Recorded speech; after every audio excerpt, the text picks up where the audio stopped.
자, 리액트 네이티브의 그 플랜 리스트 GitHub 상에 있는 코드 거의 그대로입니다.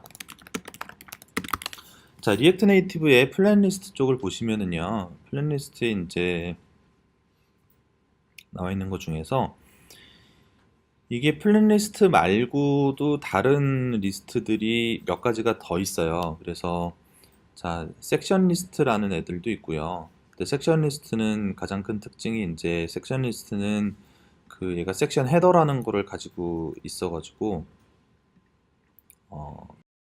그리고 이제 뭐 비주얼라이즈드 리스트라는 애들도 있고요. 리스트라는 것 자체는 리스트는 이제 몇 가지 미리 준비되어 있는 애들이 있습니다. 그 중에서 가장 많이 사용을 하는 게 이제 플랜 리스트일 것 같고요.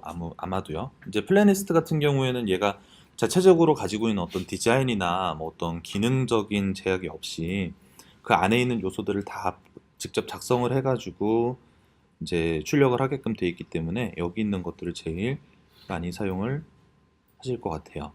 그래서 여기 예제 코드에도 보면은 터처블 오퍼시티 이용해 가지고 직접 클릭할 수 있는 객체들 만들어서 그 안에 리턴을 하는 그런 형태로 많이 예시가 나와 있고요.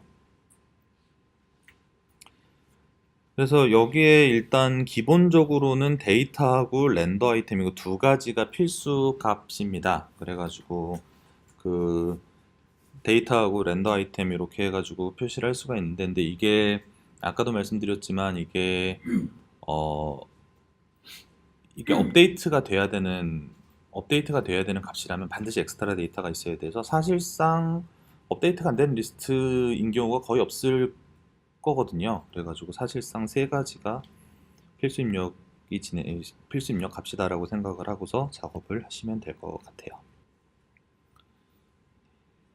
그리고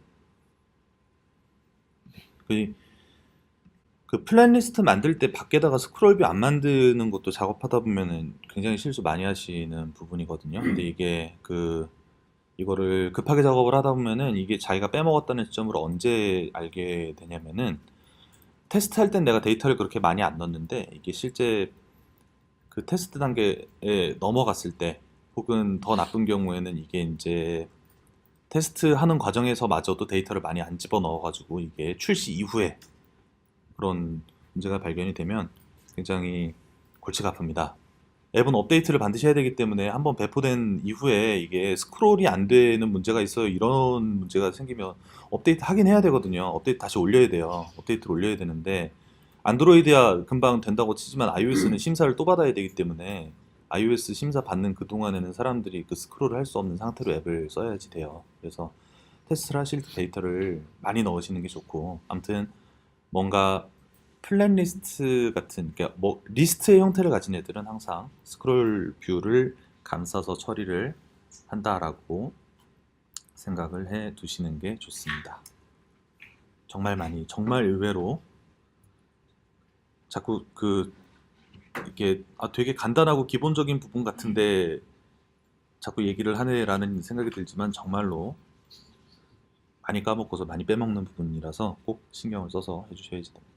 높이를 자동으로 맞추려면은 그 플렉스 쪽 속성들을 좀 이용을 해가지고 컨테이너가 그 크기를 자동으로 잡게끔 해주셔야지 되고요. 기본적으로는 스크롤 뷰도 다른 뷰나 뭐 그러니까 다른 오브젝트들하고 비슷하게 지정을 안 하면은 하이트 값이 0이라서 화면상에 표시가 안 됩니다. 그래서 크기를 강제로 지정을 해줘야 되고, 플렉스를 쓰게 되면은 자기 부모 컨테이너 크기에 맞춰가지고 걔가 이제 그 비례적으로 나오게 되잖아요. 그렇게 하면은 지정을 또 안 해도 되고, 아무튼 뭐 설정을 해주긴 해줘야 됩니다.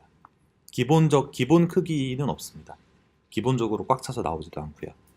지금 여기서는 제일 바깥쪽에 있는 이 컴포넌트 컨테이너 쪽에 지금 설정이 되어 있는 게 이게 그 지금 플렉스 설정이 되어 있는데, 이 플렉스 설정하게 되면은 이 플렉스는 내용이 여러 가지가 많이 있기는 하지만 아무튼 이 플렉스 쪽 설정을 하게 되면은 일단은 그 본인이 그러니까 그 이제 이 뷰의 바깥쪽, 그러니까 앱 자체도 사실은 그 플렉스 속성을 갖고 있는 상태이기 때문에 지금 얘가 그 자기 부모 컨테이너로부터 1의 크기, 그러니까 그 뭐야 이거 그냥 자기 혼자 단독으로 있는데 1로 지정이 돼 있으니까 100%를 다 쓰겠다는 얘기죠. 그래서 100%를 다 쓰는 형태로 부모 컨테이너가 크기가 잡혀 있는 상태이기 때문에, 그래서 얘가 크기가 잡혀 있고 그 아래에 있는 애들이 그거 상속 받고서 지금 스크롤 뷰하고 이거 로우하고 이렇게 잡혀 있는데, 그래서 지금 얘도 보시면, 잠깐만요, 여기 앱에 보시면 여기 세로 크기 1 중에서 요 안에 있는 그 자식 컴포넌트들이 크기를 이제 나눠 가지고 가지게 되는데, 근데 요 아래쪽에 있는 요 그 입력부에 대한 뷰 크기 세로 40픽셀어치 요거하고 나머지가 이제 스크롤 뷰가 자동으로 할당이 됐는데, 만약에 요 스크롤 뷰가 아무 뷰가 없이 화면에 이것만 이렇게 딱 있는 상태다라고 하면은 얘가 화면상에서 렌더가 됐을 때 크기가 0이어가지고 텍스트가 있기는 있는데 화면상에 표시가 안 되는 상태가 되거든요. 그래가지고 아무튼 설정을 픽셀로 지정을 하든 플렉스 기반으로 지정을 하든 크기 자체는 지정이 돼야 됩니다.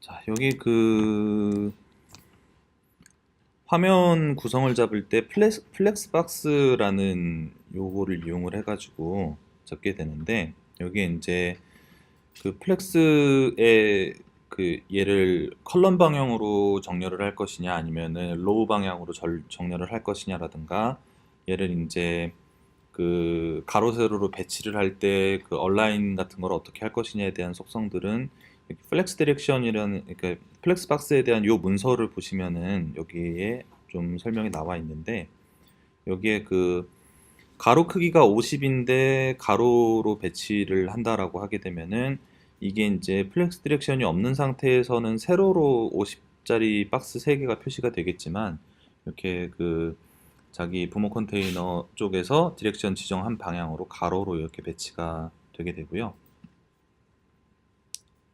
지금 이거를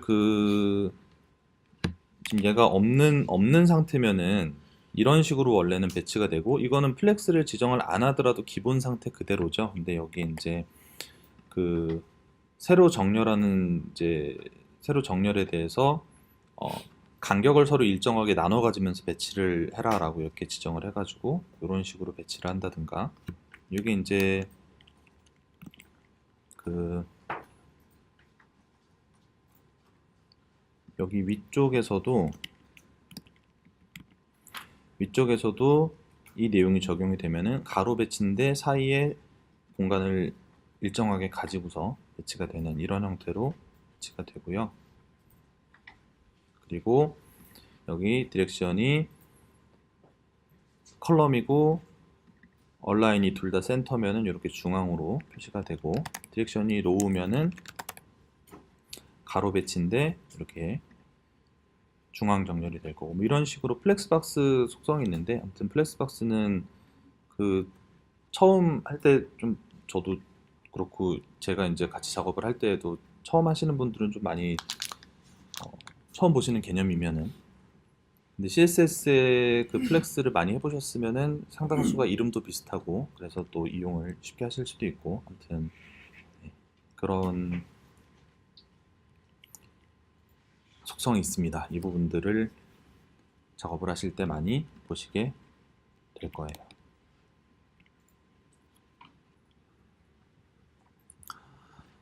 자, 그래서 지금 근데 여기 이제 여기 문제점 중에 하나는, 지금 이게 내용들을 입력을 하고서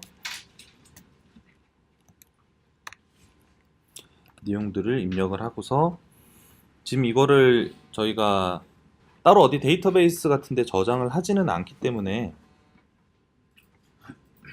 앱을 종료를 했다가 다시 실행을 하면 저장이 되어 있지는 않다는 거죠. 저장이 되어 있지는 않고, 여기서 실행을 해야 되겠군요.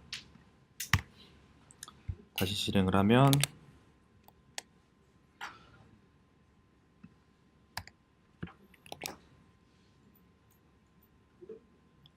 이제 그 내용이 저장이 되어 있지는 않기 때문에 이 저장을 시키는 거는 저번에 봤던 에이싱크 스토리지를 이용을 할 겁니다만 에이싱크 스토리지 이용해서 하는 부분들은 저희가 지금 만들어진 프로젝트에다가 조금 더 추가를 해 보도록 하겠습니다.